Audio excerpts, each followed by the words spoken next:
গত বৃহস্পতিবার একটি বিল নিয়ে আলোচনার সময় বিধানসভায় হট্টগোল হয়েছিল। মন্ত্রীর জবাব না শুনেই বিজেপি বিধায়করা বেরিয়ে যাওয়ার তাদের বক্তব্য কার্যবিবরণী থেকে বাদ দেওয়া হয়েছিল। অধ্যক্ষ বিমান বন্দ্যোপাধ্যায় সে নিয়েও সোমবার উত্তেজনা ছড়ায়। বিক্ষোভ এমন পর্যায়ে পৌঁছয় যে মার্শাল ডেকে চলতি অধিবেশন থেকে চারজন বিজেপি বিধায়ককে বের করে দেওয়া হয়। সেই ঘটনা প্রসঙ্গে মঙ্গলবার মুখ খুললেন মুখ্যমন্ত্রী মমতা বন্দ্যোপাধ্যায়। সোমবারের ঘটনায় বিধানসভার বেশ কয়েকজন কর্মী আহতও হয়েছিলেন। মঙ্গলবার বিধানসভায় এসে তাদের সঙ্গে দেখা করে কথা বলেন মুখ্যমন্ত্রী মমতা বন্দ্যোপাধ্যায়।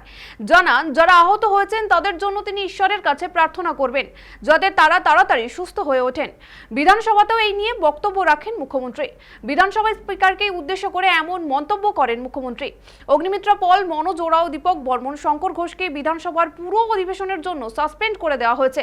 এর প্রতিবাদে মঙ্গলবার বিধানসভা বয়কট করেছে বিজেপি। মুখ্যমন্ত্রী মমতা বন্দ্যোপাধ্যায় যখন বিধানসভায় উপস্থিত তখন বিজেপি বিধায়কেরা বাইরে চুপ লেখা প্ল্যাকার্ড নিয়ে বিক্ষোভে সরব হন।